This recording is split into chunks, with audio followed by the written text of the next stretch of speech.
Y vamos a hacer con el punto primero del orden del día, que es la aprobación del acta de la sesión plenaria ordinaria de fecha 26 de enero de 2023. ¿Todo correcto? ¿Alguna acotación? ¿Algo de modificar?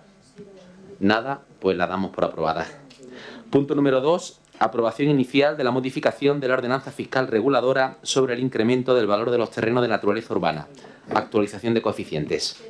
Sometido el asunto a votación, es dictaminado favorablemente con los votos a favor del equipo de gobierno PSOE Izquierda Unida y la concejala no adscrita, y abstención del resto PP y Ciudadanos. Muchas gracias, señor Arroyo. Buenos días. Bien, ya me parece recordar que a finales de enero les había comentado que si daba tiempo se traería esta modificación al pleno de enero. Como no dio tiempo, se ha tramitado a continuación. Lo que viene es la modificación de los coeficientes de la ordenanza de plusvalía en el artículo 6 sobre la estimación objetiva. Cuando se hizo la modificación en el año anterior, se tiraba de los coeficientes que se habían publicado dentro de la Ley de Presupuestos del Estado.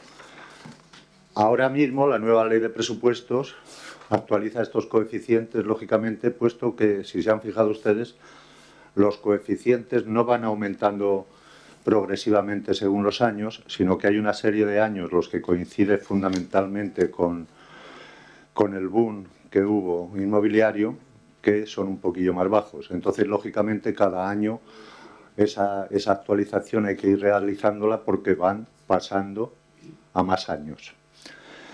Esta actualización, que ya les digo que como se utilizan los coeficientes que se publican en la ley presupuestaria o que se pueden publicar en cualquier otra ley, lo que pretendemos no solo es la modificación de los coeficientes de este año, sino que en años posteriores, como estos coeficientes habrá que actualizarlo, pues habrán visto ustedes que se ha metido el apartado que dice que en el caso de que las leyes de presupuestos generales del Estado y otra norma dictada al efecto procedan a su actualización, se entenderá automáticamente modificados, facultándose al alcalde presidente para, mediante resolución, dar publicidad a los coeficientes que resulten aplicables.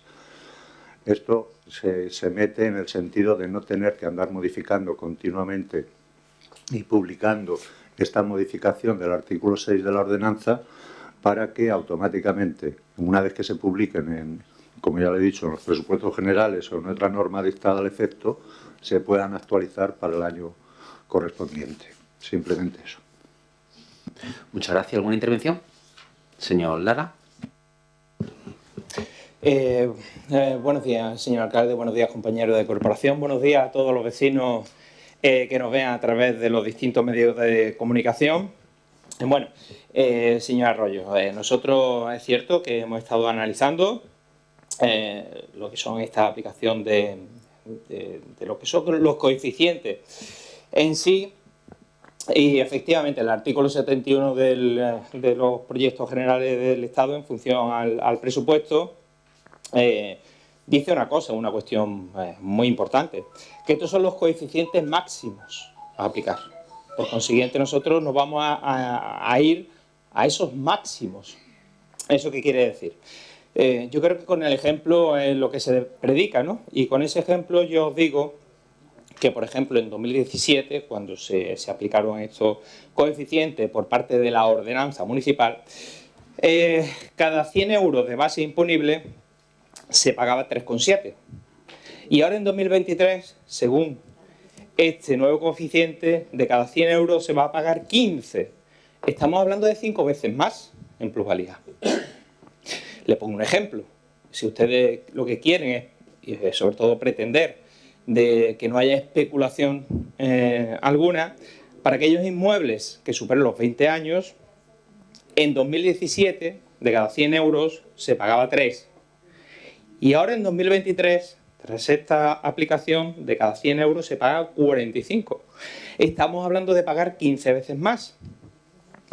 Yo creo que si ustedes quieren siempre que tenga un apoyo aquí desde esta bancada, lo suyo es que argumenten si se mantienen lo que son los pagos, las tasas por parte de este ayuntamiento, o realmente se está viendo este incremento que yo a través de un ejemplo le estoy poniendo. Entonces, si quieren nuestro apoyo, dígame realmente si lo que se trata es de subir exponencialmente lo que son las tasas, en este caso por plusvalía, impuestos por plusvalía, que se va a pagar por cada vecino que vaya a hacer una transmisión en este ayuntamiento, se va a pagar exponencialmente, o aquí con lo que se pretende es coger y un poco pues, ir en una lógica de no subirse ni 5 ni 15 veces más de lo que se estaba pagando por plusvalía aquí en este ayuntamiento. Si puede explicármelo a través de un ejemplo, si puede decirme el por qué se van a estos máximos, porque estos son coeficientes máximos, que también se puede ir a mínimos, que no sea la subida tan exponencial como le estoy haciendo a través de estos ejemplos. Y bueno, un poco desde su posición lo que me tiene que es convencer y convencernos a esta bancada del Partido Popular de que lo que se está aplicando no supone una subida, un incremento de lo que son los impuestos de plusvalía en este caso. Gracias. Señor Arroyo. Yo la verdad es que no lo entiendo. Cuando presupuesto unas cantidades y unas partidas presupuestarias dentro de plusvalías, me dice que calculo de más. Ahora, por lo que se ve, he calculado de menos. Según usted, he subido exponencialmente. Creo que debe revisar los coeficientes que se aplicaban en el 17, como usted ha dicho. Revíselos bien. Se lo aseguro que está equivocado. De todas formas, nosotros partimos, dése usted cuenta, que en una situación de plusvalías en la que el contribuyente tiene dos opciones. No es la opción única que tenía antes en que se aplicaba un coeficiente directamente. Tiene la opción de aplicar la plusvalía sobre la ganancia patrimonial que ha tenido o la estimación objetiva, que es la que lleva la tabla. Entonces, se trata en estos casos, como dice la palabra, plusvalía. Yo le aseguro que si se le aplica la estimación objetiva es que ha habido una ganancia patrimonial bastante grande. Y entonces nosotros no es que nos hayamos inventado unos coeficientes. Esto mismo me lo podía haber dicho usted el año pasado y no dijo absolutamente nada cuando se modificó y se planteó la tabla que se presentaba dentro de los presupuestos generales. Ahora sí toca, ¿no? Pues mire, está equivocado en los datos que le da y ya le digo, si ahora mismo yo aplico los coeficientes del año anterior, me voy a ir a valores parecidos en la mayor parte de los tramos, pero únicamente nos parece que es lógico que si esa actualización se hace anualmente, nosotros anualmente la hagamos, simplemente. Señor Lara. Señor Arroyo, ustedes siempre lanzando órdagos, que mírese bien, estúdiese bien. Vamos a ver, si le he puesto un ejemplo que usted no es capaz de ponerme, póngame un ejemplo. Y además que me voy directamente, aquí está la ordenanza fiscal de 2017 y la ordenanza fiscal del año 2017, en su página 7, dentro del artículo 7º, pone los porcentajes. Vamos a ver, ¿qué le estoy diciendo yo que no venga en una ordenanza? ¿Qué le estoy diciendo? Póngame un ejemplo, póngame un ejemplo. Es que no son capaces de poner un ejemplo porque saben perfectamente que lo que están haciendo es subiendo estos impuestos. Sí o sí, póngame un ejemplo, convenza a esta bancada de que lo que están haciendo no es un incremento en estos impuestos y nosotros le apoyaremos. Ahora, si con esto lo que están pretendiendo es irse al máximo para seguir pagando más en impuestos y que los vecinos paguen más impuestos, evidentemente nosotros no vamos a estar conformes con este planteamiento. Señor Arroyo, un ejemplo y con el ejemplo me diga usted, ¿bajamos o nos mantenemos? Tan simple como eso. Tan simple como eso. Le digo, el año pasado, un año, 0,15, este año igual. 6 años, 0,18, ahora 0,19, porque corre un año realmente.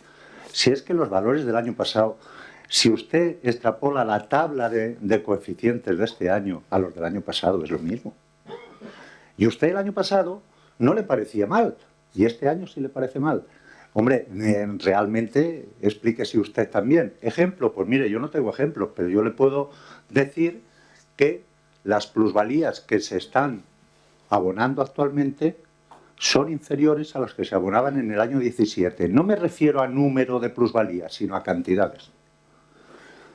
El porcentaje y el coeficiente que se utiliza, dese usted cuenta, y nosotros nos hemos ido a máximos que dice usted en este coeficiente, que son los coeficientes que marca el Estado. Pero pregunte a sus compañeros qué coeficiente general tienen puesto todos ellos. No cuente solo este coeficiente, cuente el coeficiente general, que nosotros no estamos en el máximo y compañeros suyos de los alrededores están en el 30, y lo sabe usted.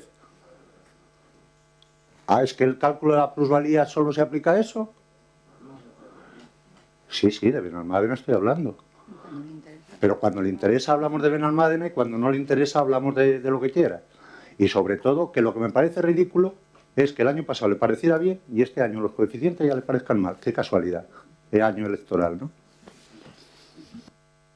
Muchas gracias, señor Arroyo. Antes de proceder a la votación, y también por arrojar un poco de luz a lo que dice el concejal. Verán ustedes, los impuestos en Benalmádena no son ni los más altos de la provincia, ni los más altos ni siquiera de la comarca de la Costa del Sol. Les pongo como ejemplo el IBI.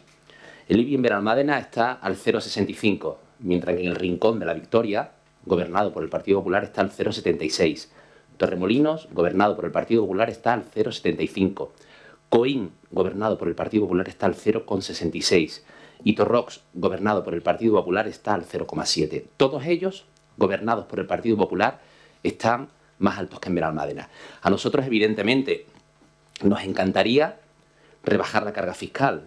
Entendemos que hay que ayudar a los ciudadanos, a las empresas y a los autónomos, pero también hay que explicar a los ciudadanos que gran parte de los servicios que se dan en las ciudades y que ofrece la administración pública son consecuencia de los impuestos. Y gracias a los impuestos, pues tenemos carreteras, tenemos bibliotecas, tenemos policía local, aumentamos la mejora en parques y jardines, en basura, en recogida de playa.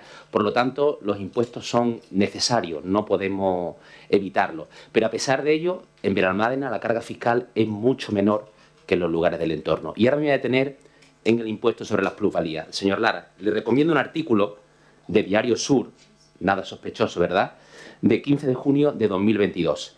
El truco de los ayuntamientos con la plusvalía: subir el impuesto para esquivar la obligada rebaja por ley. Es un artículo de Diario Sur y dice: Rincón y Coín disparan el gravamen al máximo legal, mientras Marbella, Nerja y Alorín de la Torre lo elevan varios puntos para tratar de mantener sus ingresos tras la reforma estatal.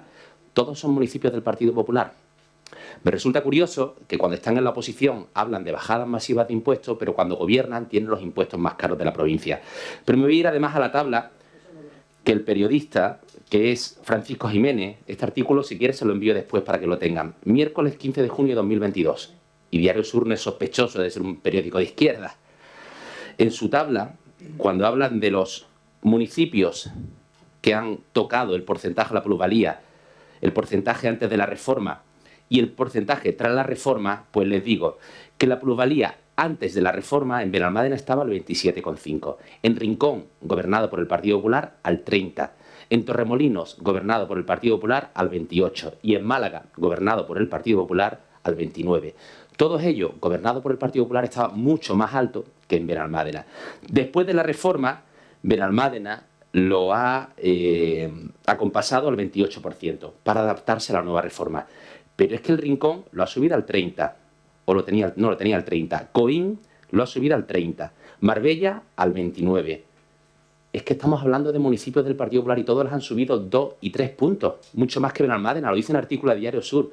Por eso me sorprende que aquí en Benalmádena el Partido Popular quiera ofrecer a los ciudadanos, a las urbanizaciones, mucho más servicios, a la vez que está hablando de que los impuestos están demasiado altos. Es que es muy complicado. Mantener un presupuesto significa recaudar para dar servicios. Si bajamos la recaudación y la bajamos de forma masiva, es muy difícil mantener servicios. A lo mejor lo que tienen que decir a los ciudadanos de verdad es que con ustedes los servicios se van a precarizar o que van a ser peores. Eso es lo que quiero que entiendan. Y yo, si ustedes quieren, cuando acabe el pleno, le envío el artículo de Diario Sur y lo pueden leer, que no es un artículo que haya hecho el concejal de Hacienda Manuel Arroyo, ni que sea un argumento de este equipo de gobierno. Son artículos periodísticos de periodista objetivo en diario de tirada provincial, ¿vale? Así que por eso le digo que su discurso se cae por sí mismo, señor Lara, y les pido que sean consecuentes y que, por favor, voten a favor y no estén siempre en el bloqueo constante de la gestión ordinaria del ayuntamiento, ¿vale? Procedemos a la votación. ¿Votos a favor de la aprobación inicial de la modificación? Equipo de gobierno y concejal no adscrito. ¿Abstenciones? Vox. ¿Votos en contra? Partido Popular y Ciudadanos. La verdad que no lo entiendo. Después de la explicación que le he dado, seguir encerrados en el bloqueo, cuando es algo que la propia ley obliga a que tenemos que adaptar a los presupuestos generales del Estado, me parece que es, como siempre, jugar a arrimar poco el hombro. Punto número 3. Moción del Grupo Municipal de Izquierda Unida Andalucía contra la subida de tipos de interés de hipotecas y en defensa de medidas de alivio alternativas para favorecer a las familias trabajadoras. Sometido el asunto a votación, es dictaminado favorablemente con los votos a favor del equipo de gobierno PSOE, Izquierda Unida, la concejal no adscrita y la abstención del resto, PP y Ciudadanos. Muchas gracias, señor Centella. Muchas gracias, señor alcalde. Buenos días a todas, a todos. Buenos días a los ciudadanos y ciudadanas que nos están viendo por televisión. Empezar alegrándonos de que te tengamos aquí de nuevo, Lucía. Menos mal que ya superado esos momentos complicados. Y, bueno, bienvenida otra vez. Mira, como todos ustedes saben, la continua subida de tipos de interés por parte del Banco Central Europeo está provocando que cientos de familias de nuestra ciudad, en estos días o en los días próximos, las semanas próximas, van a ver incrementada lo que pagan por la hipoteca. En unos momentos, además, donde la banca española está anunciando los mayores beneficios de su historia, batiendo récord de beneficios. Y no nos parece de recibo que esas dos circunstancias se produzcan al mismo tiempo. Además, en unos momentos, como decía, que las capas populares y las familias trabajadoras están sufriendo, padeciendo la segunda crisis en menos de 3 años. La crisis del COVID primero, profunda, complicada, y la crisis generada especialmente después del inicio de la guerra en Ucrania. Mientras eso se produce, mientras las familias tienen dificultades para llegar a fin de mes, la banca anuncia los mayores beneficios de su historia y además anuncian que esos beneficios récord que están obteniendo ni siquiera los van a utilizar para ser más fuertes, para producción de fondos, sino que además lo van a utilizar para repartir dividendos. Y se está produciendo, se va a producir, por un hecho curioso. De la bolsa de las familias trabajadoras, de las capas populares, se va a sacar un dinero que va a ir a las familias de los grandes inversores, a las familias de la gente más pudiente. Además hablamos de un sector, la banca, que no hace mucho, 10 o 11 años, pues tuvo una muestra de solidaridad obligada, eso sí, por parte de la sociedad española para que no quebraran. Hay disparidad de cifras, las que menos hablan de 65.000 millones de euros que le fueron aportados a la banca, las que más hablan de cientos y muchos mil, otras se sitúan en el entorno de los 80 a los 90.000 euros, en cualquier caso, cifras absolutamente impresionantes, aunque estemos hablando de la franja mínima, 60, 70.000 euros, que la banca, pues como estamos viendo, no va a devolver. Y también este caso es paradójico. Cuando una familia no paga la deuda a un banco, inmediatamente el banco actúa. No espera ni 5 minutos, embargando o haciendo lo que tiene que hacer. Sin embargo, esos más de 60.000 millones como mínimo que la sociedad española le aportó a la banca, pues no la devuelven y no parece que vaya a ocurrir nada. La respuesta de la banca frente a ese gesto de solidaridad de la sociedad española, pues tuvo y tiene como 3 patas. Primero, cerrar sucursales bancarias. En Benalmádena lo hemos sufrido, los ciudadanos y las ciudadanas de Benalmádena lo han sufrido, en otros pueblos más pequeños se han quedado sin ninguna sucursal, incluso en algunos ni siquiera sin cajero, por lo que los ciudadanos y ciudadanas de estos municipios tienen que desplazarse decenas de kilómetros simplemente para poder tener dinero en cash, por así decirlo. Se han incrementado las comisiones bancarias o nos están obligando a comprar sus productos, a mí personalmente, me han obligado o a sacarme un seguro o a tener una tarjeta de estas de pago anticipado. Y además siguen dificultando mucho el acceso de los ciudadanos a los servicios bancarios, especialmente a las personas más mayores. Es muy corriente cuando vamos a una oficina bancaria a ver a una mujer mayor o a un hombre mayor con grandes dificultades para que le atiendan o para poder hacer las gestiones a través del cajero. Cuando el gobierno de coalición progresista empezó a ser consciente de que el Banco Central Europeo, siguiendo los pasos de la Reserva Federal de Estados Unidos, iba a aumentar los tipos de interés, en diciembre del año pasado se aprobó un Real Decreto para aumentar el código de buenas prácticas. Pero realmente en estos meses han sido muy pocas las operaciones que se han producido. Porque es evidente, aunque sería deseable, que motu propio los bancos no van a tener ese gesto de solidaridad con las familias españolas que las familias españolas tuvieron con los bancos en su momento. Y creemos que es el momento de que el Gobierno de España actúe, porque la autorregulación, el código de buenas prácticas para este sector económico no existe. Por eso lo que proponemos es llamar la atención al Gobierno de coalición progresista para que amplíe el escudo social también al sector de la hipoteca. Como ya se hizo en su momento con los alquileres, que se topó para que no crecieran de manera desorbitada, creemos que es el momento que se haga algo parecido también con las hipotecas. Hay que recordar que el esfuerzo que las familias dedican al pago de la hipoteca en muchos casos supera el 30, el 40 e incluso el 50% de los recursos familiares. Por eso les digo, creemos que es el momento de que el Gobierno extienda ese escudo social también a la hipoteca y proponemos a este pleno corporativo que eleve al Gobierno de España y a la ministra de Economía los siguientes acuerdos que, si no le importa, les paso a leer. Primero, el Pleno del Ayuntamiento de Benalmádena solicita al Gobierno del Estado que apruebe un Real Decreto que suspenda hasta enero de 2024 la revisión de las cuotas de todas las hipotecas para viviendas habituales a tipo variable. Esto es, dejarlas congeladas hasta esa fecha para todas aquellas familias que superen el 30% de cuota respecto a sus ingresos. Segundo, el Pleno del Ayuntamiento de Benalmádena solicita al Gobierno del Estado que suspenda la revisión y haga recaer el coste en los márgenes de la entidad bancaria en base al dinero que estas entidades deben ya que el rescate bancario nos ha costado hasta 2020 en torno a 70, 80, 90, las cifras son variables. Y por último, el Pleno del Ayuntamiento de Benalmádena solicita que el Gobierno del Estado negocie con las entidades bancarias la reducción de su enorme beneficio suspendiendo la revisión de la hipoteca en 2023, lo que es aproximadamente el 50% de su ganancia.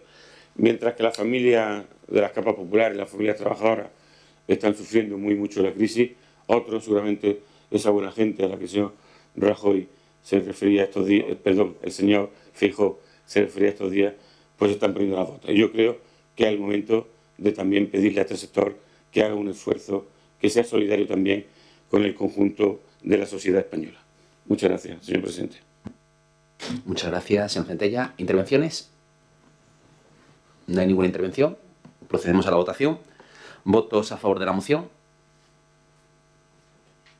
Equipo de gobierno, concejal no adscrito. ¿Abstenciones? Resto de fuerza política. Pues sale aprobado por mayoría absoluta del plenario. Punto número 4. Aprobación de las bases reguladoras para la concesión de subvenciones para el fomento de la rehabilitación de viviendas y edificios en concurrencia no competitiva dentro del programa Área de Regeneración y Renovación Urbana Arroyo de la Miel. Sometido al asunto a votación es dictaminado favorablemente con los votos a favor del equipo de gobierno PSOE Izquierda Unida, la concejala no adscrita y la abstención del resto PP y Ciudadanos. Señora Ruiz. Sí, buenos días, compañeros y compañeras de corporación.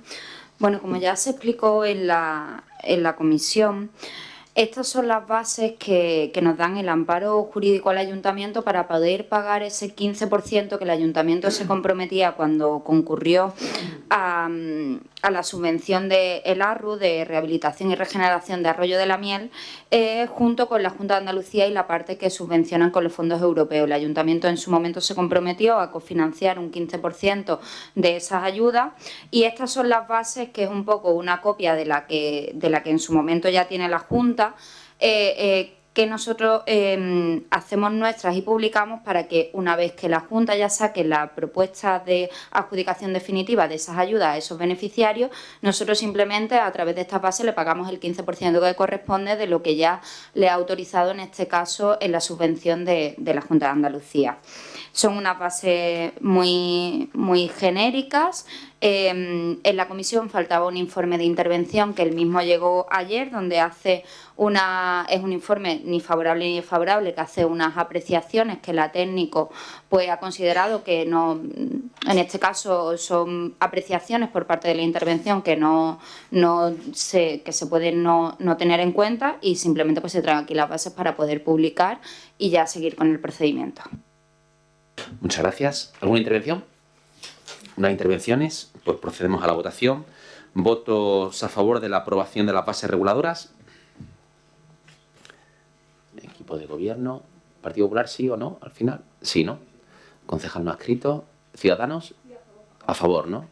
A favor, pues unanimidad. Muchas gracias. Punto número 5. Declaración del 8 de marzo, Día Internacional de la Mujer. Sometido al asunto a votación, he dictaminado favorablemente por unanimidad de los vocales presentes. Señora Ládaga. Gracias, señor alcalde. Buenos días a todos y a todas.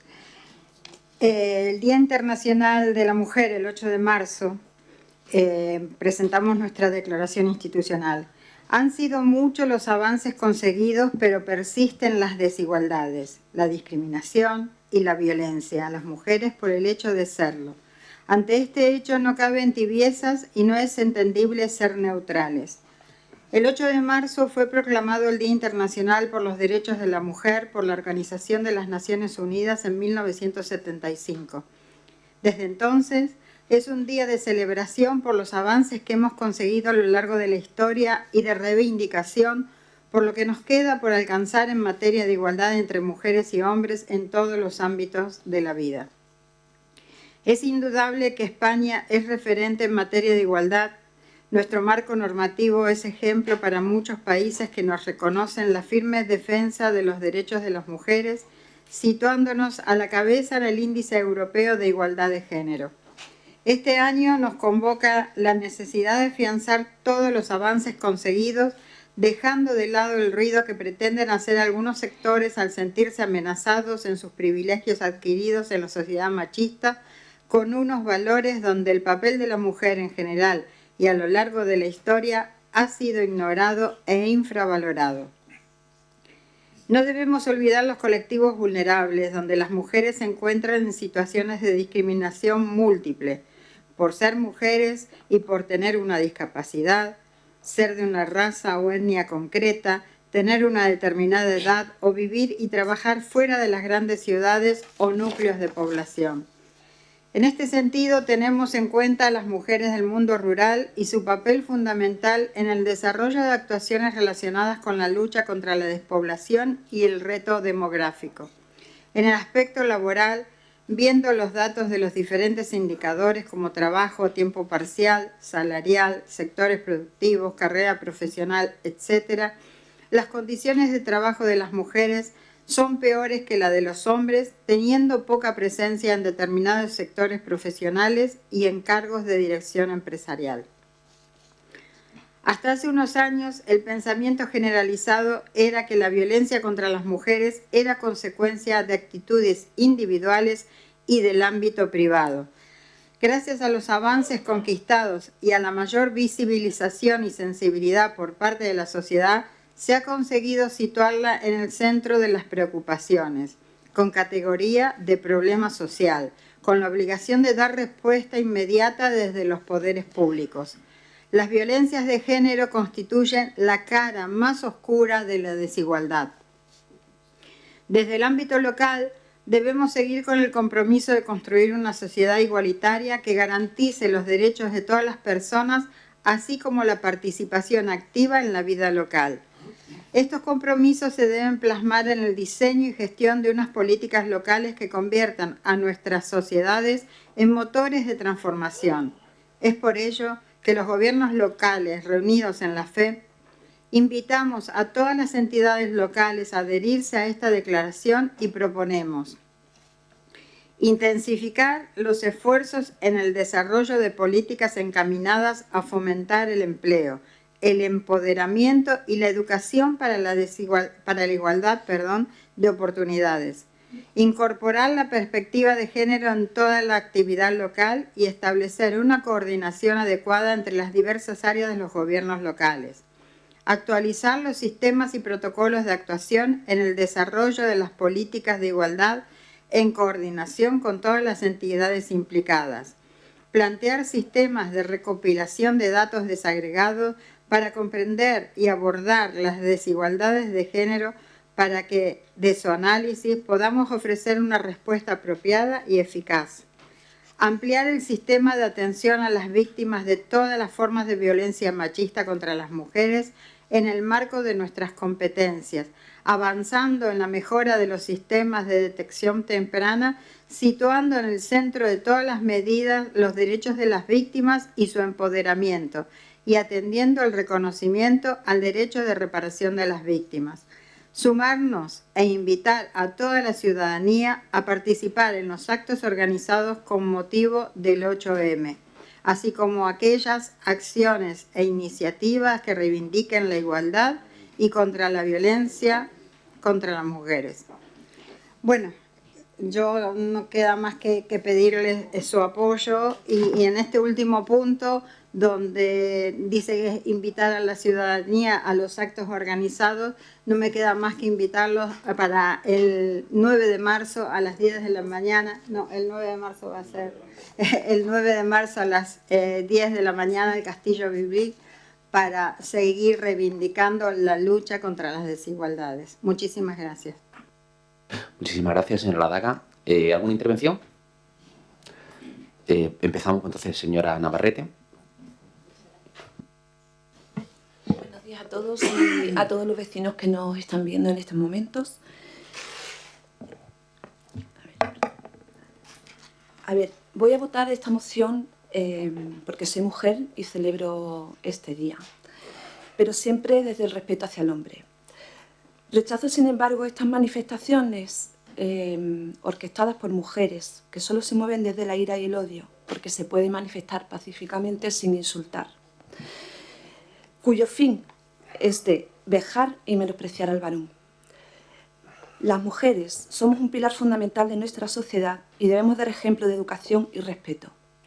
Quiero pedir a todas estas mujeres que se suman a este tipo de manifestaciones para insultar y humillar al hombre que consideren que aquellos a los que insultan pueden ser sus propios padres, hermanos, hijos, sobrinos, compañeros de trabajo, aquellos que también se portan con nosotras y se nos olvida cuando salimos a la calle en estas situaciones, ¿no? También aquellos hombres a los que acudimos a diario cuando necesitamos ayuda, médicos, profesores, mecánicos, albañiles, etc.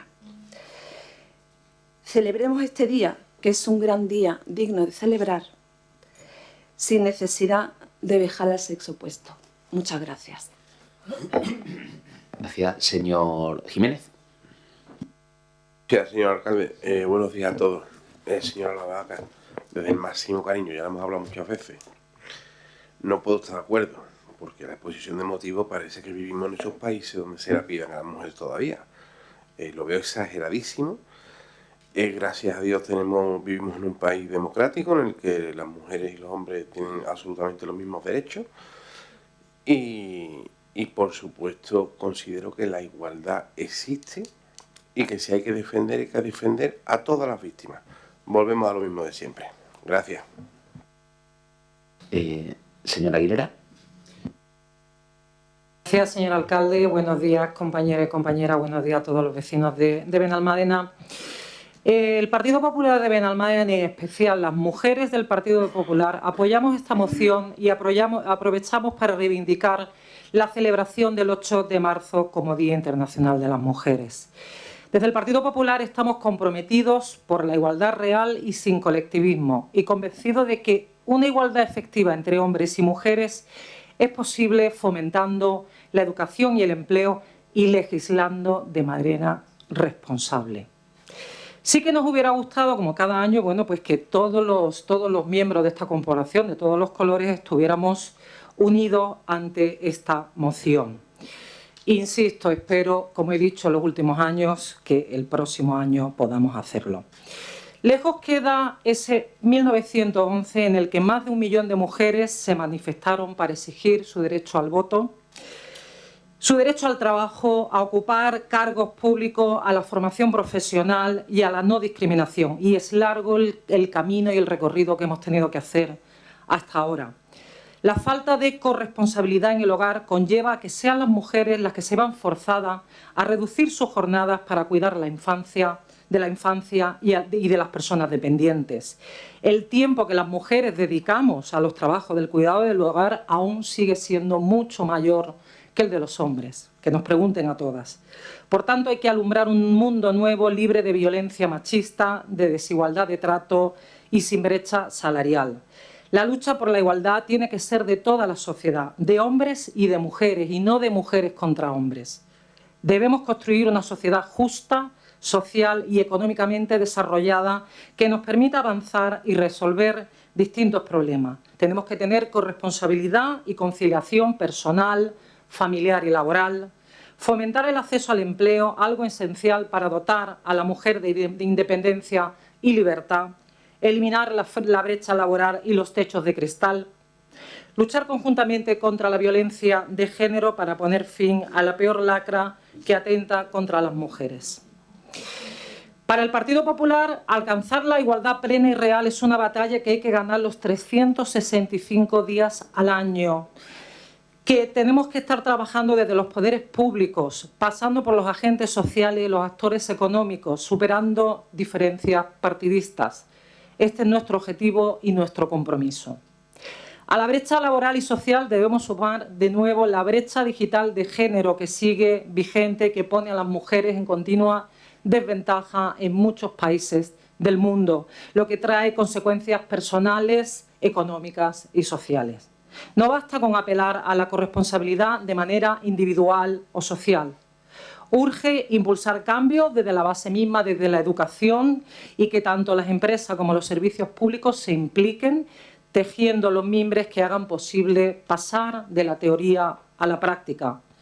Queremos sumarnos desde las políticas que desde este Ayuntamiento de Benalmádena se impulsen para que las mujeres participen en puestos de representación y de decisión municipal, porque queremos que exista la paridad. Si no incorporamos la lucha de las mujeres por la transformación social, no será posible prosperar en una economía de igualdad. Es fundamental escuchar más voces femeninas en la elaboración de las políticas, porque somos muchas mujeres en política. Buscar el equilibrio de género en la toma de decisiones importantes que afectan a nuestras vidas, a las de todos. Desde el Partido Popular de Benalmádena seguiremos trabajando día a día para alcanzar la igualdad real que haga posible una vida digna para todas las mujeres, teniendo muy presente a los colectivos y a las distintas asociaciones de nuestra ciudad. Pediremos que se adopten medidas para garantizar el derecho a la conciliación y el derecho al trabajo en condiciones de igualdad, en la que se desarrollen recursos y estructuras sociales que permitan el cuidado y la atención a las personas dependientes. Y por último, muy importante, unidad y repulsa contra la violencia que existe contra las mujeres en nuestra ciudad y en cualquier punto de nuestro país y del mundo. Y unidad ante cualquier actuación o formación que prevenga y sensibilice sobre la violencia, para que ninguna de nuestras mujeres sufra más esta lacra. Muchas gracias. Señora Ladaga, para cerrar este primer turno. Gracias, señor alcalde. Bueno, Julia, mira, manifestar sin iras ni odio, yo estoy totalmente de acuerdo. Yo creo que se manifiesta con dolor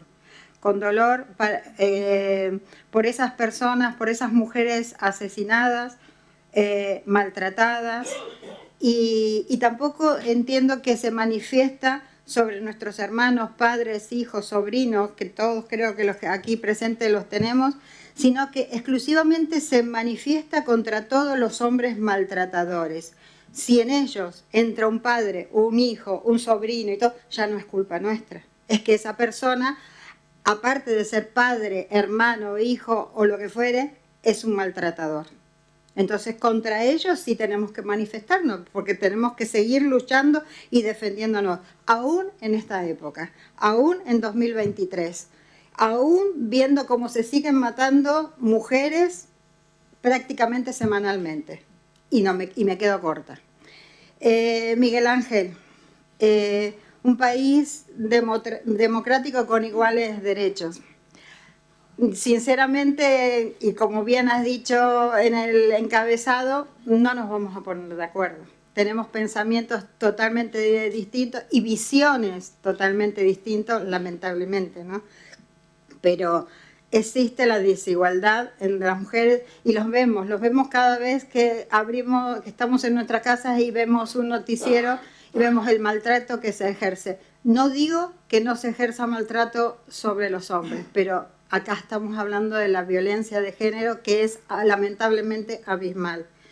Pero sí, unidas en esta moción, ojalá lo podamos conseguir, sinceramente, en esta lucha, ¿no? Ojalá llegue un momento en que lo podamos conseguir y mejor aún, que llegue el momento que tenemos que ya no luchemos más.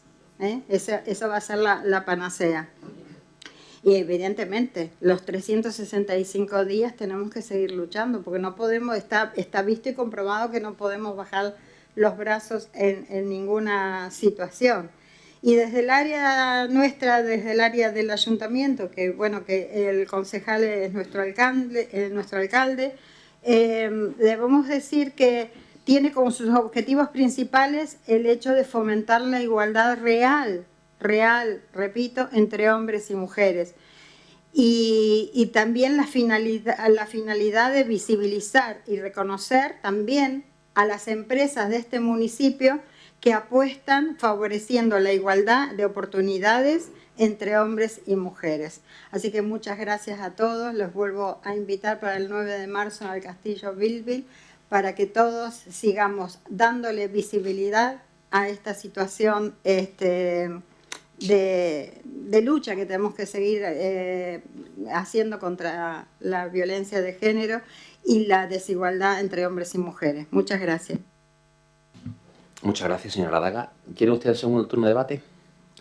Bueno, pues antes de proceder a la votación, como bien ha dicho la concejala, es importante visibilizar la igualdad real y efectiva entre hombres y mujeres, sobre todo porque durante mucho tiempo ha habido un 50% de la sociedad, que son las mujeres, que estaban al margen de cualquier toma de decisiones, incluso en algunos lugares del mundo no pueden votar, y en este país hasta hace muy poquito ni siquiera podían sacar o abrirse una cuenta corriente en un banco, ¿no? De eso no hace más de 50 años, hace muy poquito tiempo. Por eso, como bien dice la concejala, trabajar por la igualdad es una cuestión de actitud. Por eso decidí coger personalmente como alcalde la delegación de igualdad para que hubiera visibilidad, y esa es la actitud, pero también de recursos. No se puede recortar en los llamados o mencionados chiringuitos de la igualdad, como alguien los quiere mal llamar, porque en esa apuesta firme y decidida a la hora de legislar, a la hora de dotar recursos, está en la educación de los más pequeños y pequeñas. Y muchos de esos mal llamados chiringuitos de la igualdad pues se dedican a dar clases en institutos, a fomentar la igualdad, a realizar actividades, en definitiva, que sirven para que no exista brecha salarial, ni techos de cristal, ni suelos pegajosos, ni micromachismo. Y eso se hace no solo con actitud, sino también con recursos económicos. Y eso es lo que quiero que entiendan, que también hay que invertir en igualdad. Las cosas no llegan gratuitamente, ni ocurren por casualidad, ocurren porque hay un esfuerzo legislativo, económico, presupuestario y de actitud desde las administraciones públicas al resto de la sociedad. Y al final de ahí emana la igualdad real y efectiva entre hombres y mujeres. ¿Vale? Procedemos a la votación. ¿Votos a favor de la moción? Pues equipo de gobierno, concejal no adscrita, Ciudadanos y Partido Popular. ¿Votos en contra? Vox. Pues sale aprobado por la mayoría absoluta del plenario. Muchísimas gracias. Punto número 6. Moción del Grupo Municipal Partido Popular para solicitar la disculpa, rectificación y cese inmediato de la ministra y la secretaria de Estado de Igualdad. Sometido el asunto a votación, se dictamina favorablemente con los votos se dictamina desfavorablemente con los votos en contra de PSOE Izquierda Unida y a favor de PP y Ciudadanos. Señora Aguilera. Muchas gracias, señor alcalde. Bueno, en esta moción sí que voy a leer la exposición de motivos porque me parece que lo que ha ocurrido es muy grave. El Estado de Derecho es uno de los pilares de la democracia española, clave de bóveda de cualesquiera actuaciones públicas y garantía de la convivencia ciudadana. Para consolidar ese marco de protección, nuestro país debe no solo desincentivar conductas consideradas reprochables, sino asegurar un tratamiento civil o penal que castigue los ilícitos cometidos. Estos objetivos son más importantes si cabe en el ámbito de la violencia de género, que implica los derechos, libertad e identidad sexual. La violencia de género es una de las manifestaciones más crueles e inhumanas del fracaso en la convivencia entre hombres y mujeres. Esta lacra social erosiona el derecho al libre desarrollo de la personalidad en la esfera sexual, así como la integridad física y moral e incluso la vida de las mujeres. La violencia de género también afecta al bienestar y el desarrollo psíquico de los menores de edad y de las personas con discapacidad respecto a su integración social y su desarrollo físico y psicológico. España ha sido un país pionero en la lucha contra la violencia de género, desplegando una adecuada protección en materia de violencia de género desde la normativa nacional e internacional, destacando aquí el Convenio de Estambul o el Convenio de Varsovia. A nivel nacional, nuestro país cuenta con la Ley de Asistencia a las Víctimas de Delitos Violentos y contra la Libertad Sexual y la Ley Orgánica de Protección Integral contra la Violencia de Género, una norma referente en la protección de las víctimas de violencia de género. Estas leyes complementan la tipificación penal propia de los distintos delitos que afectan a la libertad e indemnidad sexual. Además, muestra del espíritu del consenso político que debe dominar estas políticas, en diciembre de 2017 se aprobó el Pacto de Estado contra la Violencia de Género que impulsó el Partido Popular y dotó económicamente el Gobierno de Mariano Rajoy con 1.000 millones de euros. El pacto fue ratificado por los grupos parlamentarios, las comunidades autónomas y las entidades locales y destinó entre 2018 y 2022 un total de 100 millones de euros entre entidades locales, 500 millones entre comunidades autónomas y 400 millones entre los organismos competentes de la Administración General del Estado. Todo ello para luchar contra la violencia de género en áreas como sensibilización y prevención, respuesta institucional, ayuda y protección a las víctimas o asistencia y protección de los menores.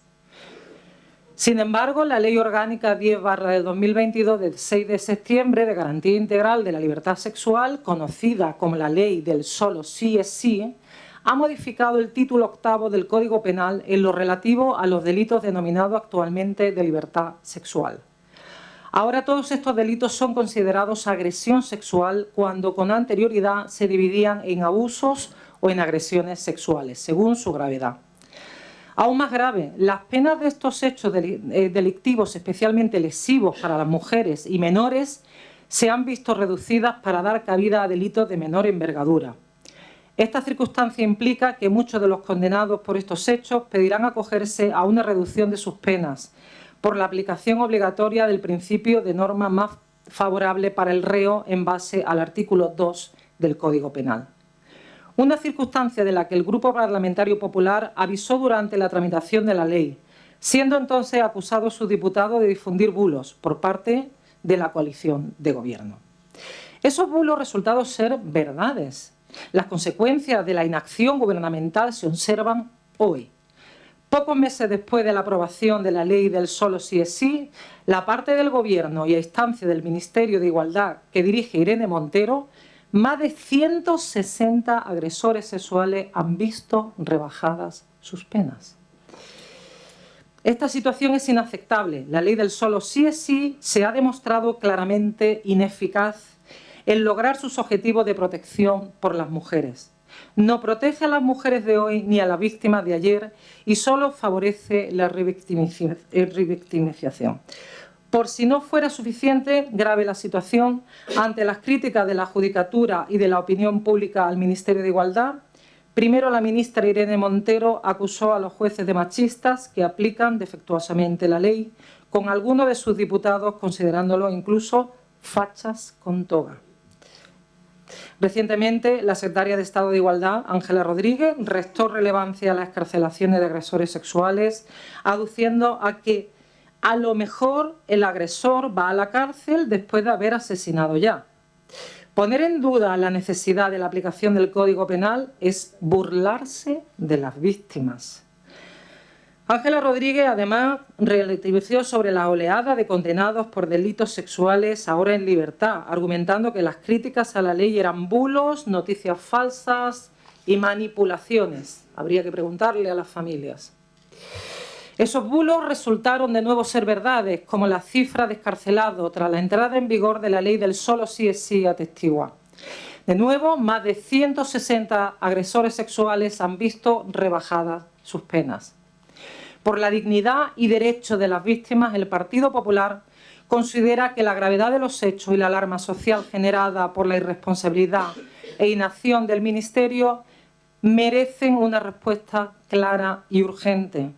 Es palmario el nulo rigor del Ministerio de Igualdad de Irene Montero durante estos años del gobierno de Pedro Sánchez. En este sentido, la responsabilidad no es solo de las responsabilidades del Ministerio, sino del gobierno del que depende y su presidente. Pedro Sánchez, que respaldó la aprobación de la ley del solo sí es sí y nombró a Irene Montero ministra. Por tanto, en vista de las declaraciones políticas, así como de continuas excarcelaciones de agresores sexuales producidas por la inacción del Gobierno y Ministerio de Igualdad, se presenta la siguiente propuesta de acuerdo. El Grupo Municipal Popular en el Ayuntamiento de Benalmádena insta al Gobierno a destituir a la ministra de Igualdad, Irene Montero, y a la secretaria de Estado del ramo, Ángela Rodríguez, por las irresponsables e indignas declaraciones efectuadas y por la inacción legislativa para proteger a las mujeres. Por ello, propone al Gobierno que pidan disculpas, rectifiquen y sean cesadas inmediatamente tanto la ministra Irene Montero como la secretaria de Estado de Igualdad, Ángela Rodríguez, respecto a sus declaraciones a jueces y partidos políticos en la aplicación de la ley del solo sí es sí. Que se retomen los trabajos para la continuidad del Pacto de Estado contra la Violencia de Género, dotándolo de fondos para su aplicación plurianual, en coordinación con los partidos políticos, comunidades autónomas y entidades locales. Que se colabore con todas las comunidades autónomas en la discusión, elaboración e implantación de medidas sobre violencia de género, desde el marco del consenso que ofrece la Conferencia Sectorial de Igualdad. Que el Ayuntamiento no participe en ningún acto institucional o protocolario con presencia de altos cargos del Ministerio en señal de solidaridad con todas las víctimas, hasta que no se cumplan las exigencias de rectificación y el cese aquí planteadas. El Partido Popular no participará en ningún acto de ese tipo en el que el Ministerio tome parte. Muchas gracias. Muchas gracias. Abrimos turno de debate e intervenciones. Señora Robles. Sí, gracias, señor alcalde. Bueno, en primer lugar, buenos días a todos los compañeros y a todos los vecinos que nos ven desde la televisión. En el pasado pleno del mes de enero debatíamos sobre esta moción, sobre la ley del solo sí es sí, donde en ese momento pues solicitábamos al Gobierno una urgente modificación en dicha ley, ya que estaba más que demostrado que beneficiaba más a los reos que a las víctimas. Pues bien, hoy volvemos a debatir sobre esta ley y sí voy a comenzar mi intervención como lo hice en aquel pleno, en el pleno del mes pasado, que es mostrando desde Ciudadanos nuestro total apoyo de forma expresa a todas las víctimas y sus familias que se han visto perjudicadas por la entrada en vigor de dicha ley. Y, por supuesto, volvemos a pedir disculpas en nombre de la clase política por no haber podido evitar la inclusión en el proyecto de los términos que han causado ese daño irreparable a las víctimas y a sus familias. Pues bueno, justo después de un mes, después de presentar esa moción, tristemente la ley sigue sin ser modificada, siendo ya, pues bueno, ya serán algunos más, de 500 los delincuentes sexuales a los que se le ha reducido el castigo tras la entrada en vigor de esta ley y más de una treintena de excarcelaciones. Son muchas las voces de los distintos sectores que no son solo sectores de derecha, ni son sectores como los jueces, a los que la señora Irene Montero acusaba de machismo en sus declaraciones. Entonces, son también del sector de la izquierda. Ya también lo comentaba en la exposición de motivos, en el argumentario, perdón, del anterior pleno, también el señor Alfonso Guerra pues manifestaba su total disconformidad ante esta ley.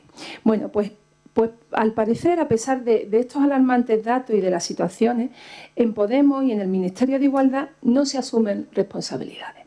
Montero y el resto de sus dirigentes del partido culpan, como digo, a los jueces por rebajar y hacer este tipo de rebajas en las condenas. Pues permítanme que le diga que 15 de los 16 jueces del Supremo son progresistas, algunos de ellos conservadores.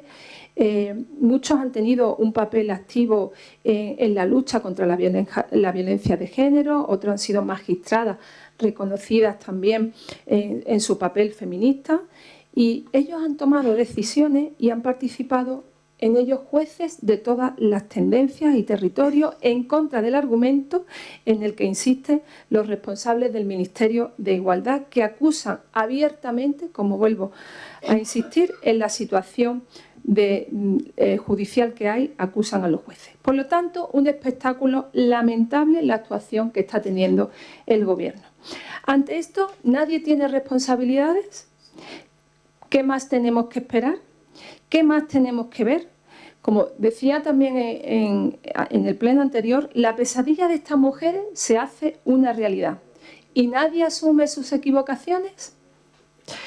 Esto parece más la ley del solo sí es sí que el sillón sí sigue siendo para mí que querer buscar soluciones de verdad. A pesar de que las últimas noticias hablan de que el presidente del Gobierno quiere reformar la ley o modificarla, sinceramente parece más un paripé para no tener que asumir responsabilidades que querer hacerlo y tomar las medidas que hay que tomar para modificar esa ley. Por lo que, sin duda, Sánchez debe de cesar a Irene Montero de forma inmediata. Cada minuto que pasa sin que el presidente cese a Irene Montero se hace más cómplice de las excarcelaciones de los violadores. De nuevo, nos reiteramos que urge cambiar la norma, que la actitud del Gobierno ante esto no puede hacer negar una realidad. Por eso instamos al Ejecutivo a que se dé prisa a corregir un error evidente. Ayer, casualmente, escuchando la radio, pude escuchar el testimonio de una chica de 21 años, Lucía, que está siendo un poco la portavoz y está creando una plataforma de víctimas debido a esta ley, y la verdad que su testimonio ponía los vellos de punta. Ella fue violada por su propio tío durante más de 8 años, y escuchar su testimonio pone de manifiesto la realidad que están viviendo esas mujeres y esas familias. Esa chica que no ha superado, por supuesto, ella está trabajándose para poder superar esta situación, ha tenido que volver a un tratamiento psicológico, a tomar pastillas, y bueno, le quedan fuerzas para estar uniendo a otras víctimas para poder crear esa plataforma y poner de manifiesto el calvario que están pasando, y ya no un calvario momentáneo, sino un calvario de por vida, porque están superando muchos traumas a lo largo de su vida que quedan para siempre. Por lo tanto, creo que es responsabilidad por parte de las instituciones, de las administraciones y de las organizaciones de trabajar con personas expertas, claro, con personas expertas en la formulación de medidas de este calado. Por lo tanto, el sentido de nuestro voto será a favor. Muchas gracias. Muchas gracias. ¿Alguna intervención más? Señora Aguilera, para cerrar el turno. Muy bien, pues en primer lugar darle las gracias a la señora Robles de Ciudadanos por la cordura y por su apoyo en una cuestión tan importante. Como saben, el mes pasado trajimos una moción para reformar la ley del solo sí es sí a este plenario, que habían sido rebajadas pues, estas condenas de agresores sexuales. Quiero recordar a todos los vecinos que Izquierda Unida en este pleno votó en contra de parar la sangría de rebajas de condena y excarcelaciones, y el PSOE se abstuvo. Por un lado sacamos pecho, por otro lado, como de todo depende de con quién me siento y con quién me junto, unas veces voto a favor y otras veces en contra. Aclarémonos. La audiencia, hay algunos datos escalofriantes que les quiero contar. La Audiencia Provincial de Santa Cruz de Tenerife ha rebajado otras 3 condenas. Una de 13 años y 6 meses a 12 años y 6 meses por un caso de agresión sexual a una menor de 16 años que tiene madre, que tiene padre, que puede ser nuestra hija, que puede ser nuestra vecina. A otra de 3 años y 9 meses a 3 años por una tentativa de agresión sexual a una persona con retraso mental. Y otra de 10 años a 9 años por un delito continuado de abuso sexual a una menor de 16 años. La Audiencia de Zamora ha reducido en 2 años y 2 meses la pena de prisión impuesta a un hombre por agredir sexualmente a otro con una discapacidad del 100%. La Audiencia Provincial de Oviedo ha bajado la condena de 13 a 9 años y 8 meses a un hombre condenado por violar a una mujer cuando salía del trabajo en Langreo en 2004. También ha atenuado un castigo de 9 a 8 años de cárcel, de 9 a 8 años, repito, porque me parece un año en alguien así me parece una reducción absolutamente impresionante, para un hombre que intentó abusar de un menor en Avilés en 2008. Más noticias. Se rebaja la pena de 8 a 6 años de prisión a un hombre por abusar sexualmente de su hijastra, es decir, más violencia en el entorno familiar. No lo entiendo, a ver, insisto, Izquierda Unida votó en contra y el PSOE se abstuvo. Es decir, ustedes no mostraron ninguna sensibilidad con las víctimas y con sus familiares. Luego, por supuesto, lo veremos apoyando a las mujeres los primeros el día del 8M. Los últimos datos del número de agresores que se han visto rebajadas por sus penas ronda los 540 aproximadamente y más de 40 presos están en libertad con motivo de esta ley. Debemos tener en cuenta que la cifra de 540 no es la real porque efectivamente, como saben, hay juzgados que no facilitan la información. Ahora mismo los juzgados del País Vasco y en Cataluña no facilitan los datos. Imagínense la cantidad real de la que estamos hablando. Quiero recordarle además que la rebaja de condenas está alrededor de una media de 11 meses. Es decir, los agresores salen una media de 11 meses antes de lo previsto y estamos hablando que más de 345 jueces de todo el país que han rebajado las penas, jueces de toda España, hombres y mujeres. Quiero decir, el motivo de la rebaja de condena no son debidas a la mala interpretación de la ley por parte de los jueces, como dijo la ministra Irene Montero, sino de la ley propiamente dicha.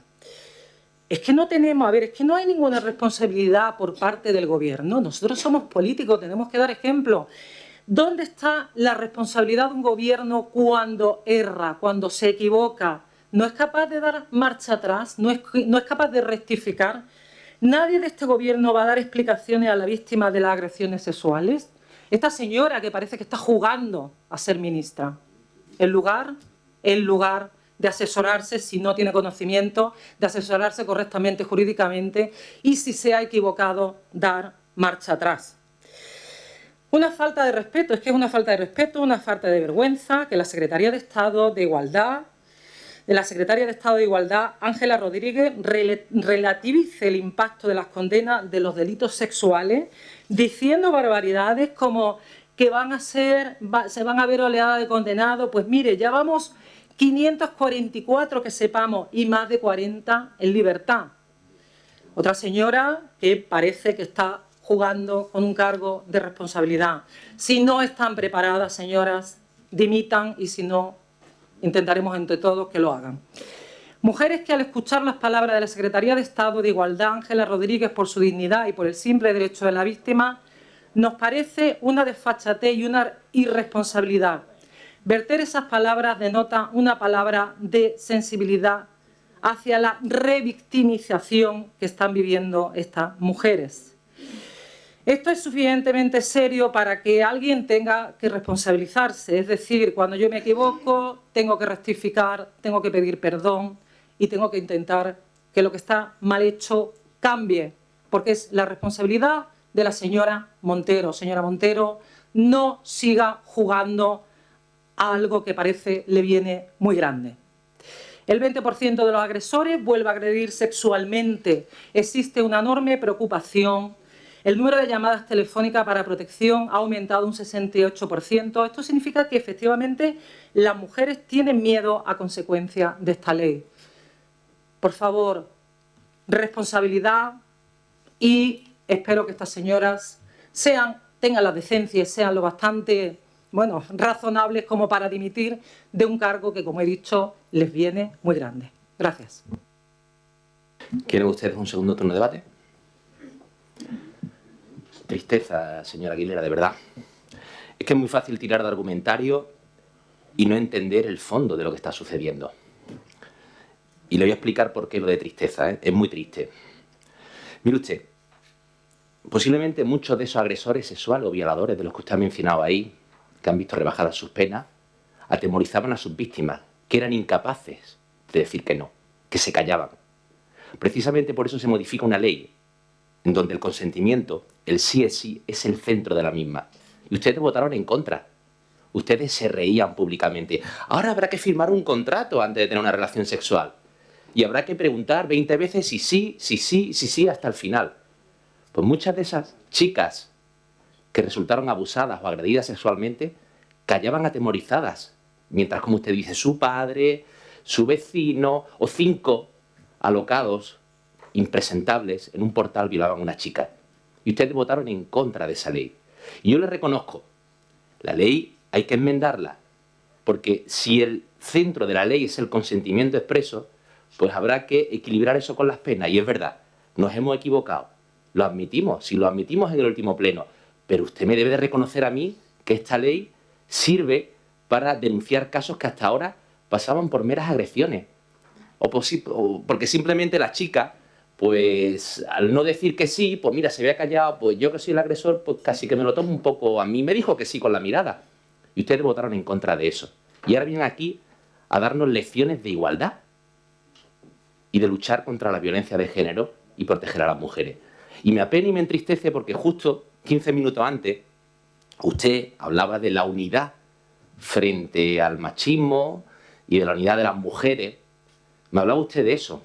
Y me trae una moción que dice que se retomen los trabajos para la continuidad del Pacto de Estado contra la violencia de género, precisamente cuando no se dota económicamente por parte de las comunidades autónomas que ustedes gobiernan. Me dice también que el ayuntamiento no participe en ningún acto del Ministerio de Igualdad. Y me habla de la unidad frente al machismo y que se colabore con todas las comunidades autónomas en la discusión, elaboración. Cuando habla de todas las comunidades autónomas, ¿se refiere a Castilla y León, donde gobierna el Partido Popular con Vox y donde reniegan absolutamente de la igualdad y reniegan de todo lo relacionado con la violencia de género, llamándolo violencia intrafamiliar? ¿Ese es su concepto de la igualdad? Por eso digo que me apena y me entristece que no tengan valores reales políticos, que simplemente tienen de argumentario y se lea una cosa que ha preparado en casa para explicarnos aquí lo malo que es pues echar a la calle un montón de gente. Pues sí, efectivamente es muy malo, pero trabajamos día a día por mejorar y por tener una sociedad más justa, más digna y más igualitaria. Y nos podremos equivocar, pero nosotros sí la hacemos. Ustedes votan en contra. Así que, como comprenderá, es muy difícil sacar adelante esta moción. ¿Vale? Procedemos a la votación. La votación, el dictamen era negativo, creo, ¿verdad? Desfavorable. ¿Votos a favor del dictamen?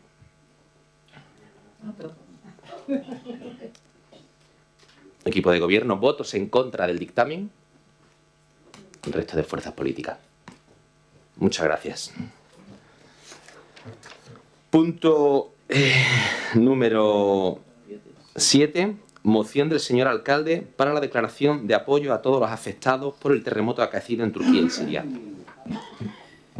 Sometido al asunto a votación, he dictaminado favorablemente por unanimidad de todos los asistentes. Muchas gracias, señor Arroyo. Sí. Un inciso antes de dar lectura. El señor Lara me hizo antes un reto, que lógicamente en el calor del debate yo no lo podía hacer, y se lo voy a contestar ahora. Me dijo usted que me retaba a que le dijera los valores de la plusvalía. Pues mire, se lo he calculado ahora. Sobre 100 euros a 10 años, aplicando ya todos los coeficientes, pagaría 9,8 euros con la anterior ordenanza. Aplicando la actual, pagaría 2,8 euros. Quiere decir que usted ha votado en contra de una bajada de impuestos. Se lo explico porque es que creo que no tiene las cosas claras. El cálculo de la plusvalía anteriormente es valor del suelo por el porcentaje por el número de años, y eso lo ha olvidado usted. Y ahora es valor del suelo por el porcentaje, más luego el coeficiente del ayuntamiento. Le reto a que lo mire y si me he equivocado me lo dice, pero ya le digo, cada 100 euros a 10 años por el 3,5% por el número de años, que son 10, por el 28% que tenemos, 9,8 euros por cada 100. A 10 años, 100 euros, multiplicado únicamente por el coeficiente, que es lo que se hace ahora, 100 por 0,10 por el 28%, 2,8 euros. Era simplemente esa aclaración porque no me gusta dejar los retos atrasados, ¿vale? Y doy lectura a la declaración de apoyo a todos los afectados por el terremoto acaecido en Turquía y Siria. El pasado 6 de febrero, Turquía y Siria sufrieron dos seísmos de magnitud 7,8 y 7,5 en la escala Richter, con epicentro en la ciudad de Gaziantep, cuya área metropolitana tiene más de 2 millones de habitantes. Toda la zona del sur de Turquía se ha visto muy afectada, con graves daños en ciudades como Diyarbakir, Adiyaman, Osmaniye, Malatya y Adana. En el caso de Siria, ciudades como Alepo, Latakia y Hama son algunas de las principales afectadas por el seísmo. El terremoto ha dejado miles de víctimas y heridos, a muchas personas sin hogar y colapsadas las infraestructuras de las ciudades, originando una situación especialmente crítica que se está viendo agravada por las bajas temperaturas del invierno. La Unión Europea ha respondido al llamamiento de ayuda internacional realizado por las autoridades turcas, activando el Mecanismo Europeo de Protección Civil para la coordinación de ayuda internacional de los Estados miembros.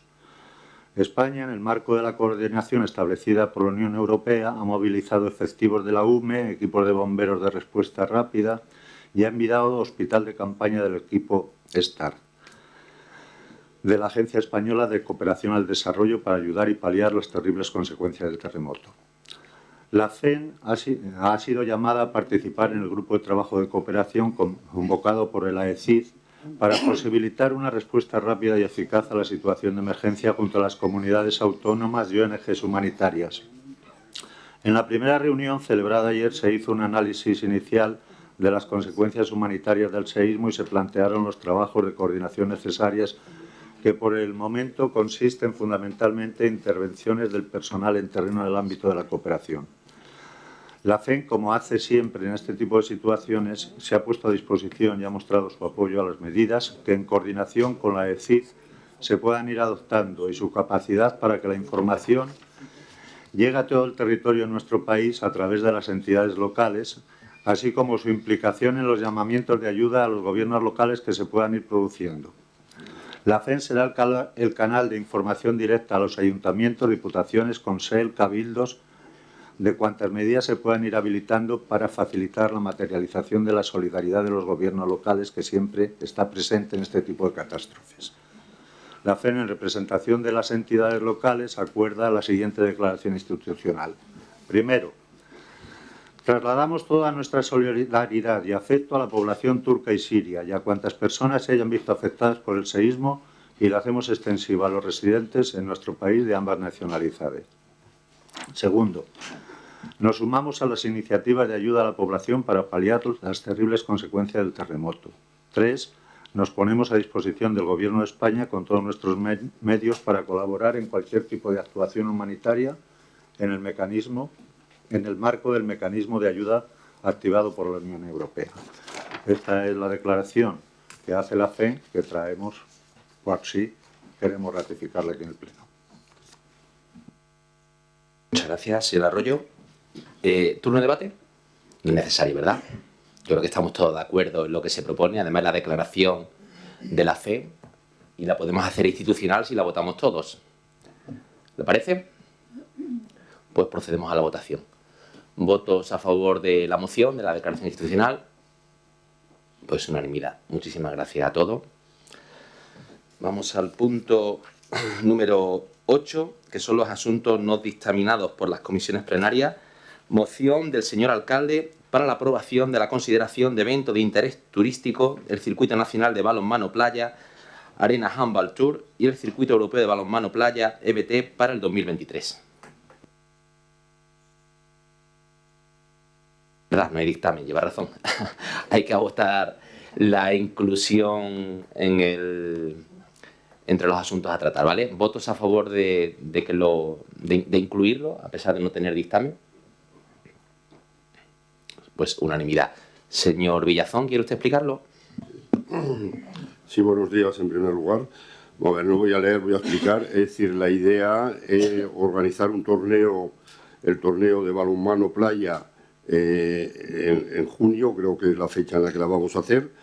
Entonces, entiendo que un acontecimiento, un torneo importante por dos razones. Primero, porque deportivamente el balonmano playa es un deporte que está muy en auge, y segundo, también por la cantidad de gente que tenemos en Benalmádena. Estamos hablando de unos 1.800 deportistas que vienen con sus familias. Podemos hablar de 4.000 o 5.000 personas que tengamos en Benalmádena. La idea con estos eventos es mostrar Benalmádena a la gente que viene, porque entendemos que toda esta gente, cuando vuelve, parte de ella repite. Entonces creo que es muy importante mostrar Benalmádena. El interés en declarar este torneo de interés turístico es por la sencilla razón de que Costas, por desgracia, cobra por el uso de las playas y cobra por metro cuadrado. Al tener 1.500 deportistas necesitamos hacer 4 campos de balonmano y el coste es muy grande. Si lo declaramos de interés, el coste apenas es mínimo. Entonces, la idea de declararlo de interés es para evitar los gastos que se dispararían para organizar este torneo y poder organizarlo sin problemas. Muchas gracias. Señor Villazón, ¿alguna intervención? Señor Lara. Gracias, señor alcalde. Pues, señor Villazón, como no puede ser de otra manera, nosotros lo vamos a apoyar directamente. Efectivamente, a través de estas fórmulas, sobre todo declaro de interés, pues podemos atraer este tipo de competiciones, pero ya que no solo quede aquí, es decir, que se recuperen, y usted bien sabe, pues ese fútbol playa, que en su momento también se perdió en 2016 estando vosotros gobernando, y yo creo que se perdió también por este tipo de cuestión, por el canon tan elevado que se tenía que pagar. Entonces yo creo que se tendría que hacer ese replanteamiento hacia otras actividades que compongan actividades en la playa, y sobre todo que en tanta relevancia le han dado a Benalmádena, como puede ser el fútbol playa, y usted bien conoce. Muchas gracias. Señor Villazón. Vamos a ver, el tema del fútbol playa influyó eso, pero también influyó mucho el tema de los hoteles. El problema es que el fútbol playa lo hacía en julio y en agosto. Y ellos aquí, el coste de los hoteles para esta gente que venía a hacer el fútbol playa en julio y agosto era disparado. Entonces el problema que tenían era que no venían a nuestros hoteles. Se iban a los hoteles de Torremolinos, de Estepona. y entonces decidieron mucho, bueno, intentaron hacerlo allí en los campos, no de la playa, sino en los campos de fútbol de césped, porque después otra cosa que se les disparaba era el transporte. Al tener a todos los equipos, unos en Estepona, otros en Torremolinos, se les disparaba el transporte. Pero vamos, que nosotros estamos de acuerdo en que se haga eso. Es decir, para nosotros cuando más deportes hagamos, a mí lo que me parece una barbaridad es que Costas haga negocio con las playas. Eso es lo que me parece una barbaridad.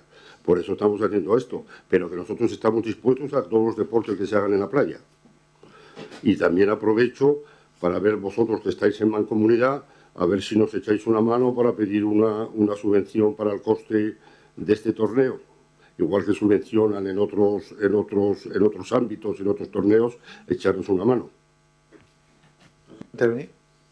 Sí, pues, señor alcalde, bueno, por el guante que usted ha lanzado, pues por supuesto lo acepto y por supuesto hablaremos con vuestro compañero José L., alcalde de Mijas, que es el delegado de turismo, y por supuesto todo lo que sea atraer dinero e inversión y que Benalmádena sea más grande, por supuesto que aquí va a tener a Juan Orea, al Partido Popular, para trabajar donde estemos por el bien de Benalmádena. Contamos entonces con la subvención, entiendo que sí, ¿no? Señor Olea. No, tengo que hablar con su compañero primero, que es el delegado de turismo, como usted bien sabe. Acosol ha dado 2 millones de euros para la Solheim, que es el torneo de golf que se celebra en Marbella y en Benavís. Yo le voy a pedir a Acosol que nos dé 20.000 euros. Fíjate, 2 millones a 20.000. Y no nos lo van a dar. En Acosol quien lleva la gestión es un señor del Partido Popular, se llama Manuel Cardeña. Yo hablaré, sí. El consejero delegado se llama Carlos Cañabate, que es de su partido. No tiene las competencias. Bueno, no tiene las vamos competencias. Por eso se lo digo a usted. Si quiere que hablemos de Mancomunidad, hacemos una moción y hablamos pero bueno, de Mancomunidad, sí, que problema. no pasa nada, que si usted se compromete, perfecto. Que si usted se compromete, yo me comprometo a hablar con Manuel Cardeña y usted... a hablar, por supuesto, con su compañero José L. y con el presidente de Mancomunidad, por supuesto que sí. Pues tenemos los 20.000 tipo de problema. Fantástico. Dicho queda y anotado en el acta, señor Olea. Muchas gracias por su compromiso. Procedemos a la votación. ¿Votos a favor de la moción? Unanimidad. Muchas gracias. Bueno, punto número 9. Propuesta del señor alcalde para la aprobación de la subvención de la Fundación de Biodiversidad FSP para el fomento de actuaciones dirigidas a la renaturalización y resiliencia de ciudades españolas correspondiente al año 2022 del proyecto Renaturalizando Benalmádena, Bosque Urbano IP Albaitar. El punto tampoco está dictaminado, hay que votar la inclusión en el orden del Pleno. ¿Votos a favor? Unanimidad. Y ahora, señor Arroyo, ¿puede usted explicar brevemente? Sí, brevemente. Se ha presentado un proyecto para solicitar subvención para lo que sería la renaturalización de Benalmádena, el proyecto que se ha llamado Bosque Urbano de Izalbaitar, que llevaría la creación dentro del parque de ese bosque urbano, así como el arreglo y la naturalización del arroyo del pantano. Ahí hay el compromiso, tenemos el compromiso de apoyo por parte de Acosol y también de la Universidad de Málaga. Se ha solicitado un presupuesto total de 2.914.553,03, en el que el 95% correría a cargo de la subvención. Entonces, ahora en el periodo de subsanación nos piden que la solicitud vaya apoyada por el plenario. Entonces, el acuerdo que se propone es la propuesta de proyecto Renaturalización Benalmádena, Bosque Urbano Izalbaitar para solicitar la subvención convocatoria 2022 regulada por la Orden TEZ 1018-2021 de 20 de septiembre, por lo que se aprueban las bases reguladoras para la concesión de subvenciones de la Fundación Biodiversidad FSP para fomentar actuaciones dirigidas a la renaturalización y resiliencia de ciudades españolas en el marco del Plan de Recuperación, Transformación y Resiliencia, y se aprueba la convocatoria correspondiente al año 22. Resolución de 18 de octubre de 2022 y ve el compromiso de realización y de aportación de gasto de manera plurianual en el supuesto de que el proyecto fuese finalmente beneficiario de esa ayuda. Simplemente eso, la aprobación si lo consideran ustedes oportuno, por parte del Pleno de la solicitud de esta subvención. Muchas gracias. ¿Alguna intervención? Señor Lara. Gracias nuevamente, señor alcalde. Pues bueno, esta propuesta, como todos bien sabéis, vino fuera de los puntos del orden del día en la comisión. Fue rápida. Nosotros también entendemos la rapidez en las cuestiones, pero también ustedes tienen que entender que nosotros, dentro de esa rapidez, tenemos que estudiar y analizar lo que es la documentación en sí. Toda documentación que se presente para solicitar subvenciones, aquí nos tiene, pero siempre y cuando todo esté argumentado.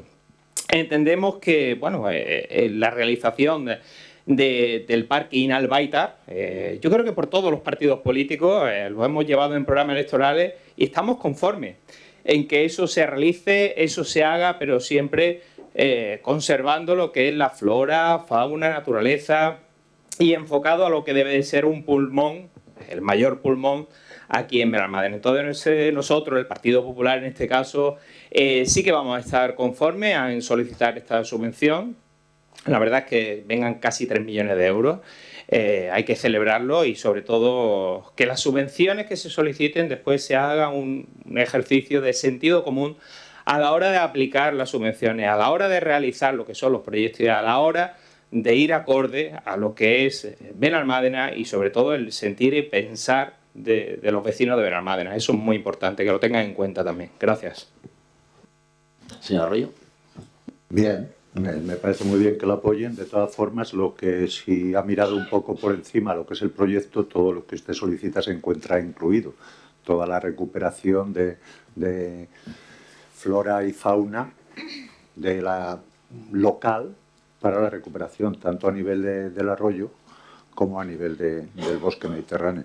Es lo que está recogido ahí, si lo ha visto en el proyecto. Muchas gracias, señor Arroyo. Antes de proceder a la votación, para que ustedes entiendan, el Parque Albaitar es un proyecto de 211 hectáreas, es uno de los grandes pulmones verdes de la Costa del Sol. Durante mucho tiempo estuvo paralizado, incluso la Junta de Andalucía se comprometió a que iba a ayudar en la financiación del propio parque. Luego, años después, eso no ha llegado a ocurrir y finalmente lo estamos pues financiando con fondos propios y con subvenciones que vienen de otras administraciones. Por eso esta legislatura hemos conseguido hacer el cerramiento, que ya evitaba que cualquier desaprensivo alojase escombros o basuras en el parque. Hemos adecentado los senderos, hemos trasplantado muchas especies arbóreas que se encontraban en otros lugares del municipio. Se han realizado una plantación de algo más de 900 árboles pequeñitos que tendrán que crecer, pero se ha hecho un montón de plantones y además de eso se ha embovedado el arroyo, que era una de las grandes asignaturas pendientes, y ya se está trabajando en la fase 1 y 2 de la puesta al día o de la transformación de ese Parque Albaitar. Creo que son 4 las fases, o 5, ¿no, señor concejal? 5 fases en las que se ha dividido el proyecto. El proyecto inicialmente estaba valorado en 12 millones de euros. Con la actualización de precios creemos que puede llegar a 15 millones de euros, pero esta es una subvención de 3 millones de euros, con lo cual nos va a poder permitir acometer una de las fases. Y además, en el plan de sostenibilidad turística al que este ayuntamiento, gracias a los fondos europeos, ha tenido acceso, pues creo que iban otros 2,5 millones aproximadamente para otra de las fases del Parque Albaitar. Así que si todo va bien, con un poco de suerte, pues quizá en menos tiempo del previsto y gracias a fondos estatales y europeos y a la propia financiación del Ayuntamiento de Benalmádena, podremos poner en marcha el Parque Albaitar, que sin duda va a ser de gozo y disfrute de todos los vecinos y vecinas de Benalmádena. Procedemos a la votación. ¿Votos a favor de la propuesta? Pues unanimidad. Muchísimas gracias. Pasamos al punto número 10, asuntos urgentes. Había una moción de Ciudadanos que no la incluimos en el orden del día porque solicitamos un informe. El informe ha llegado esta mañana, lo he compartido con lo que es el grupo de portavoces. Si usted, a pesar de que el informe es negativo, quiere llevar adelante la moción, lo que usted me diga. Sí, gracias, señor alcalde. Bueno, en primer lugar quiero saludar a los vecinos que se han incorporado a esta sesión plenaria. El tema de cierto que la presentación de esta moción quedaba un poco condicionada a la presentación de ese informe que he recibido pues hoy a las 9:05, lo he podido ver. Y tengo constancia, señor alcalde, de que este informe ya ayer estaba realizado, o sea que hubiera agradecido que me lo hubieran enviado pues en el día de ayer. Pero bueno, dicho esto, es cierto que en las conclusiones del informe, que son 2, dicen que la primera parte, a ver si lo he apuntado por aquí porque desde el móvil me cuesta un poquito leerlo. Bueno, en la segunda en concreto dice que en aquellos supuestos en los que el ayuntamiento, careciendo aún de competencias propias sobre la materia en cuestión, tuviera la intención de desarrollar, debería acudir, bueno, pues a uno de los artículos que se recoge en la ley base de reguladora de régimen local y bueno, que se podría pues proponer e incluso poderla llevar a cabo. Yo creo que esta iniciativa es una iniciativa muy buena.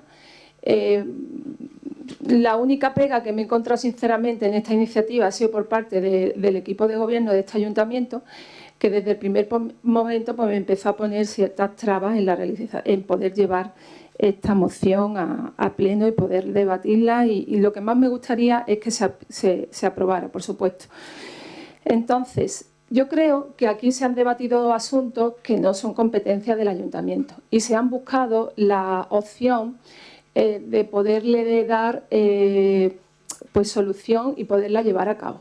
Entonces, sí me gustaría y pido que tengáis un poco la responsabilidad, la conciencia, la empatía de que al final estamos debatiendo sobre una moción que afecta a enfermos y a familiares con Alzheimer u otras demencias. Que el asunto de lo que se trata creo que es de muy importante y que Benalmádena podría ser de uno de esos municipios pioneros, porque en España ya se está haciendo, por eso me llamaba la atención de que no se pudiera llevar a cabo y que no era competencia, pero bueno, así lo ha dictaminado, por supuesto, el secretario y lo acatamos. Pero sí buscar esa solución o ese posible resquicio para que esto se pudiera hacer y que Benalmádena fuera, como digo, pues embajadora de esa nueva o de esa propuesta o de esa solución a estos enfermos. Entonces, si hay ánimo de poder buscar esa solución, de poder trabajar en ello, pues me gustaría, por supuesto, presentar la moción, debatirla y si es posible, pues que saliera aprobada por unanimidad, pero con el compromiso, no aprobarla por unanimidad para que quede muy bien y salgamos del paso y la guardemos en un cajón, sino con el compromiso firme y real por parte de este equipo de gobierno de que se vaya a llevar a cabo. Le voy a responder antes de que votemos la urgencia. Le pido disculpas, ¿eh? A mí el informe me han comunicado que estaba listo esta mañana. No me llegó ayer por la tarde. Esta mañana, antes del pleno, yo he preguntado por el asunto, si lo teníamos ya disponible y tenía el informe en la sede electrónica y tal. Como lo he descargado, sin leerlo, se lo he enviado. Y lo he leído y no es cierto lo que usted dice. Entonces, yo también quiero al resto de los concejales arrojarle luz sobre lo que dice aquí. Aquí dice es un informe que se pide, un encargo del alcalde a raíz de una moción que usted presenta. Y la primera conclusión del informe es el Alzheimer, ni en su aspecto de salud mental ni en su faceta social, no es contemplado como competencia propia municipal ni en las disposiciones de la legislación básica de régimen local ni en la legislación autonómica. No es competencia local. Eso dice aquí. Y luego hay una segunda conclusión que dice, en aquellos supuestos en los que el ayuntamiento, careciendo de competencias propias sobre la materia en cuestión, tuviera la intención de desarrollarla, deberá acudir a la vía del artículo 7.4 de la Ley de Base de Régimen Local a los efectos de tramitar el procedimiento correspondiente que ha sido descrito en los párrafos anteriores. Y ahora me voy a la ley y le digo lo que dice. En el artículo 7.4 de la Ley de Base de Régimen Local recibe la denominación de competencias distintas de las propias y de las atribuidas por delegación y su ejercicio no requiere de una habilitación legal específica. Pero es posible solo si, punto 1, no hay riesgo para la sostenibilidad financiera de la hacienda municipal. Punto 1, ¿eh? Hace un ratito me votaba usted en contra de una subida de impuestos porque decía que había que bajarle impuestos a los ciudadanos y, sin embargo, quiere añadir más servicios. Y sabrá que tenemos un presupuesto equilibrado. Tanto hay de ingresos, tanto hay de gastos. Aumentar el gasto significa subir los impuestos. Lo digo por coherencia. Punto número 2. Que no se produzca la ejecución simultánea del mismo servicio con otra administración. Hoy por hoy, la administración autonómica ya está ejerciendo asuntos de este tipo de Alzheimer, con enfermos de Alzheimer. Tiene residencia, existe la dependencia, existe el botoncito para la llamada. Entonces, habría que hablar con ellos si no existe duplicidad con respecto a esto. Y punto 3. Hay un informe previo vinculante, que no lo tenemos, de la administración competente por razón de la materia que señale la inexistencia de duplicidades y de la administración que tenga atribuida la tutela financiera sobre la sostenibilidad financiera de las nuevas competencias. Quiere decir, necesitamos una autorización, como nos ha ocurrido en los planes de empleo de la Consejería de Hacienda de la Junta de Andalucía y también de la Consejería de Sanidad de la Junta de Andalucía. Entonces, yo lo que digo es, no es que el gobierno municipal esté en contra, es que somos responsables. Y nosotros, los que estamos aquí, sabemos lo que hacemos. Me parece una temeridad proponer aquí brindis al sol. Y me parece que genera una falsa expectativa a quien nos está viendo, a quien tiene una asociación de ayuda a enfermos de Alzheimer, de que el ayuntamiento tiene la posibilidad de hacerlo. Y yo, como no me gusta comprometerme con aquello que no puedo cumplir, prefiero tener todos los perejiles primero para poder decir que sí o que no. Pero lo que no puedo es decir, venga, claro que sí, lo sacamos adelante. Y vamos a votar también, pues que, ¿qué te digo yo? Que hagamos un tren desde Arroyo de la Miel hasta Benalmádena Pueblo, soterrado, y aunque cueste 20.000 millones, como lo paga otro, pues todos lo votamos aquí y no pasa absolutamente nada. Tenemos que ser responsables. Nos debemos a un ordenamiento jurídico, nos debemos a unas competencias, nos debemos a nuestros vecinos también a contarles la verdad de lo que sucede. Dar más recursos es obtener más recursos para ellos, más impuestos. Si queremos dar más servicios, tenemos que tener más impuestos. Lo contrario es engañar a la ciudadanía. Y yo por eso le digo que si usted quiere, lo dejamos en mesa. Pedimos la preceptiva autorización a la Consejería de Hacienda de la Junta de Andalucía y a la Consejería de Bienestar Social o de Dependencia de la Junta de Andalucía, y cuando tengamos todos los parabienes lo hablamos y buscamos una partida presupuestaria. Lo demás es engañarnos. Lo demás es engañarnos.